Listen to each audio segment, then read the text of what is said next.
Hello students, welcome to my Digi Classrooms powered by A1 Toppers Academy. Before starting off the lecture, I first want to request अगर आपने अभी तक हमारे channel को subscribe नहीं किया है तो आप इसको सब्सक्राइब कीजिए. We are available on all social platforms. आप हमें हर प्लेटफॉर्म के ऊपर फॉलो कर सकते हैं. So today we are going to start with our next topic, that is types of chemical reactions. इस टॉपिक में हम ये पढ़ेंगे केमिकल रिएक्शंस कितनी टाइप्स की होती है.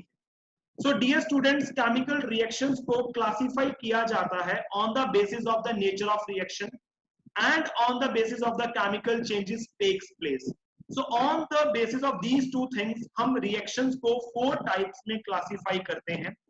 First is combination reaction, second is decomposition reaction, third is simple displacement reaction and fourth is double displacement reaction. तो हम इन 4 टाइप्स की रिएक्शंस को वन बाय वन डिस्कस करेंगे इस टॉपिक में. So I'm going to start off with the combination reaction. So dear student, the word combination is taken from the word combine. Combine means to group together. तो किसी चीज को grouping करना, that is called as combination reaction. So combination reaction is a reaction in which 2 or more substances combines to form a single substance. So here I have taken one dummy example like A plus B give rise to form AB. तो इसमें हमने क्या देखा, A substance ने B substance के साथ react किया और एक नया कंपाउंड बनाया AB. So dear student, यहाँ पे आपको एक बहुत इंपॉर्टेंट चीज को नोट करना है जिसको हम बोलते हैं CTM, that is commit to memory. In combination reactions जब भी कोई चीजें कंबाइन करेंगी, मैं यहाँ पे वर्ड यूज कर रहा हूँ सब्सटेंस. सो सब्सटेंस एलिमेंट और एलिमेंट भी हो सकता है, ए और बी बोथ एलिमेंट्स भी हो सकते हैं, ए और बी बोथ कंपाउंड्स भी हो सकते हैं, और इनमें से ये भी पॉसिबिलिटी हो सकती है आइदर फ्रॉम दीज टू कोई भी एक एलिमेंट हो और एक कंपाउंड हो. तो हम ये कह सकते हैं कि कॉम्बिनेशन रिएक्शन एलिमेंट्स और एलिमेंट्स दोनों के बीच में भी हो सकती हैं और दोनों एलिमेंट्स मिलकर एक नया कंपाउंड बनाएंगे. कॉम्बिनेशन रिएक्शन कंपाउंड और कंपाउंड के बीच में भी हो सकती है, और कॉम्बिनेशन रिएक्शन एक एलिमेंट और एक कंपाउंड के बीच में भी हो सकती है. सो ये तीनों के बीच में पॉसिबल है. तो ये आप लोगों को बहुत ध्यान से समझना होगा. तो डियर स्टूडेंट, हम कुछ एग्जांपल्स लेंगे कॉम्बिनेशन रिएक्शन की, जिसमें सबसे फर्स्ट एग्जांपल है burning of coal in air to form carbon dioxide. So, जब हम कोल को बर्न करते हैं in the presence of oxygen, so what does it form? It form carbon dioxide.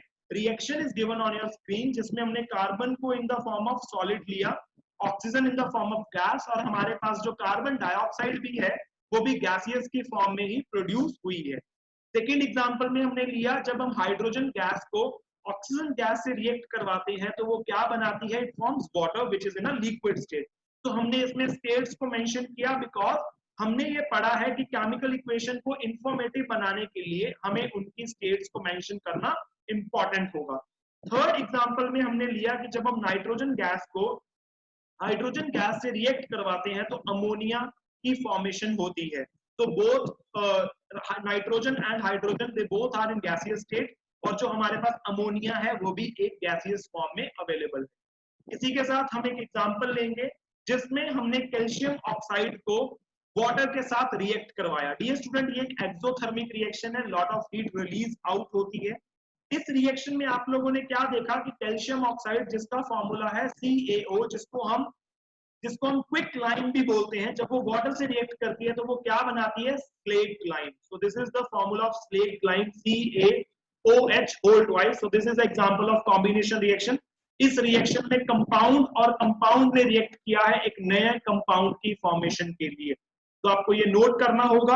So it's very important. This reaction is often asked in your exams.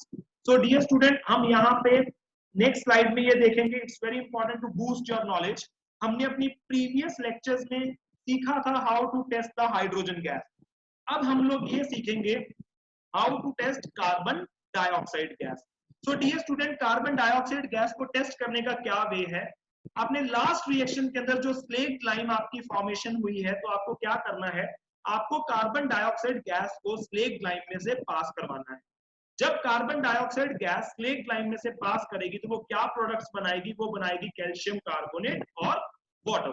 Calcium carbonate एक milky colour का substance है. तो अगर आपकी reaction के बाद एक milkiness appear होने लगे तो वहां से आपको कंफर्मेशन होगी कि कैल्शियम कार्बोनेट वहां से आपको कंफर्मेशन होगी कि कैल्शियम कार्बोनेट प्रोड्यूस हुई है, और हमें वहां से ये कंफर्म होगा कि जो carbon dioxide gas is the gas जो हमने इवॉल्व करवाई है रिएक्शन मिक्सचर के अंदर। बट यहाँ पे एक इंपॉर्टेंट पॉइंट आपको नोट करना है, अगर कार्बन डाइऑक्साइड गैस एक्सेस में पास हो जाएगी, ज्यादा अमाउंट में पास करवाएंगे, तो मिल्कीनेस डिसअपीयर हो जाती है because of the formation of calcium hydrogen carbonate. So it's very very important to note it, अगर कार्बन डाइऑक्साइड गैस एक्सेस में पास होगी तो मिल्कीनेस डिसअपीयर होगी because of the formation of calcium hydrogen carbonate.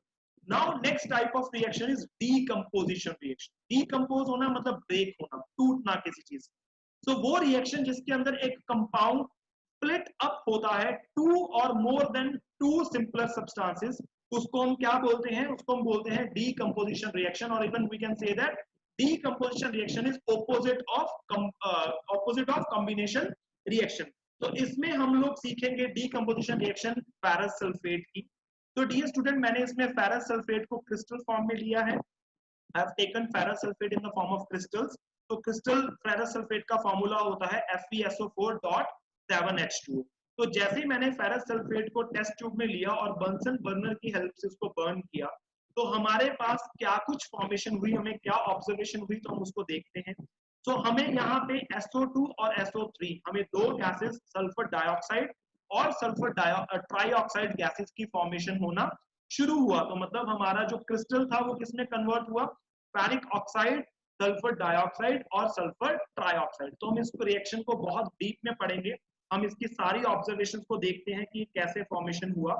तो dear student, यहाँ पे आपके सामने एक टेबल है जिसमें मैंने पूरा एक ऑब्जर्वेशन और इन्फरेंस सब कुछ बताया हुआ है। मैंने एक्सपेरिमेंट में क्या किया था, मैंने टेस्ट ट्यूब के अंदर 2 ग्राम क्रिस्टल्स लिए थे फेरस सल्फेट के ड्राई टेस्ट ट्यूब में, और उनका कलर को मैंने नोट किया। तो मुझे जो कलर था उनका ग्रीन कलर मिला। तो ग्रीन कलर से मुझे कंफर्मेशन होता है कि वो फेरस सल्फेट की है। जैसे ही मैंने उनको हीट करना शुरू किया तो हमने क्या देखा, क्या ऑब्जर्वेशन मिली कि जो वो क्रिस्टल्स का कलर है वो ब्राउन कलर में चेंज हो गया, और उसमें से कलरलेस गैस रिलीज हो रही है जिसकी एक बर्निंग स्मेल है। तो वो गैस कौन सी है? वो सल्फर गैस है।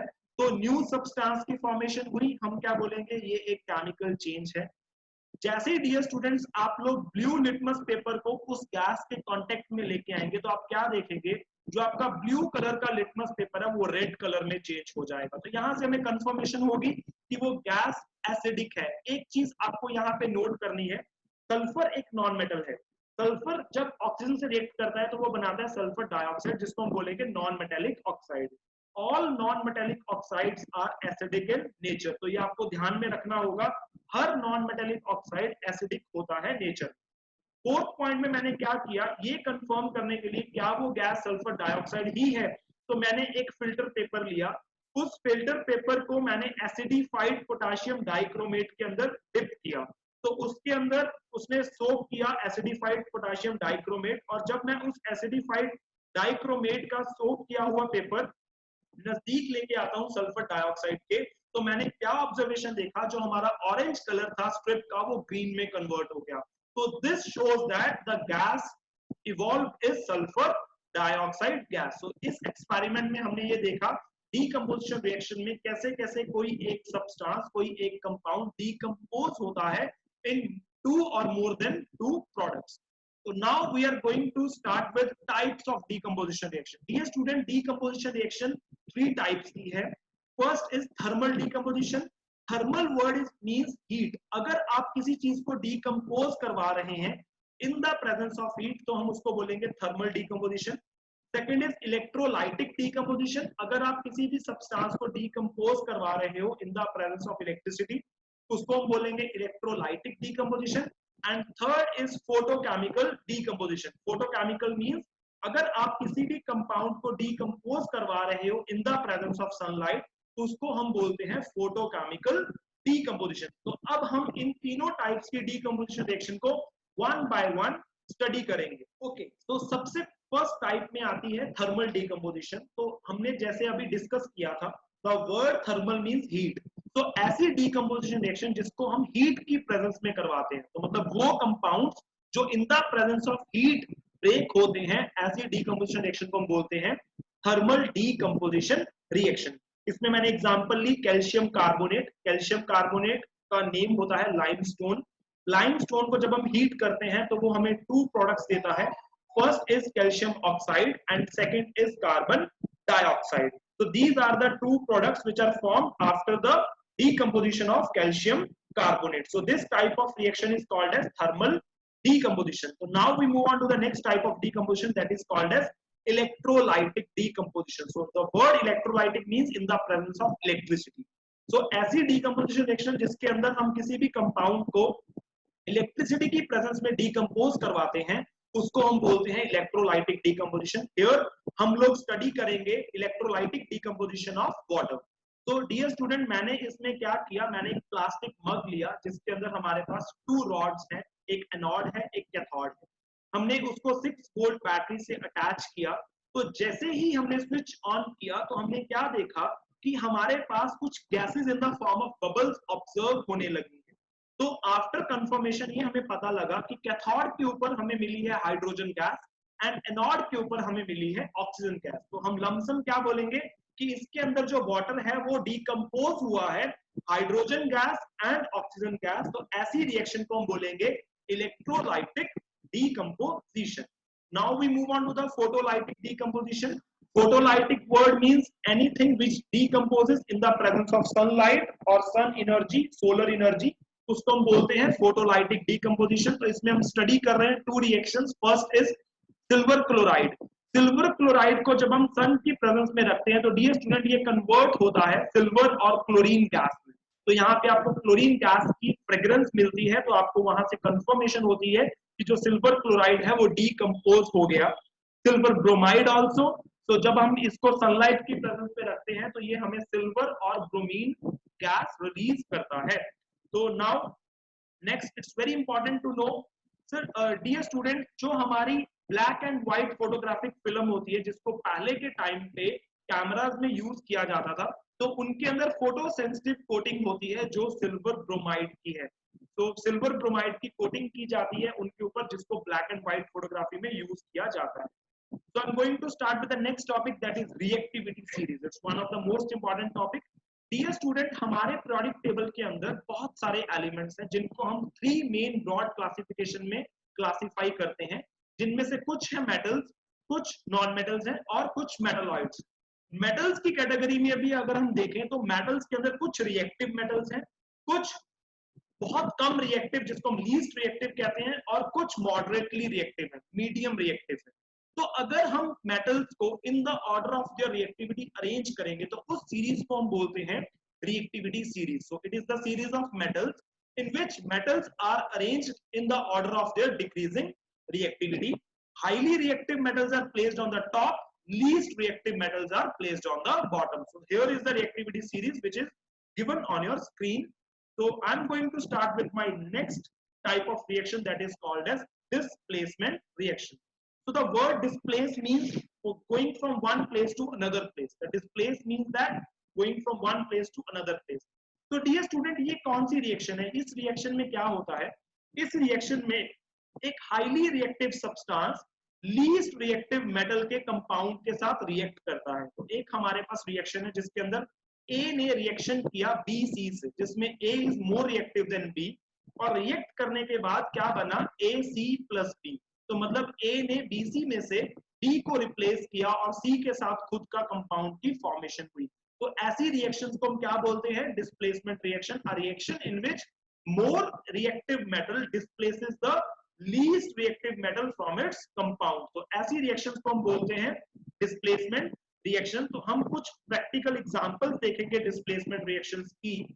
Here are the few practical examples of displacement reaction.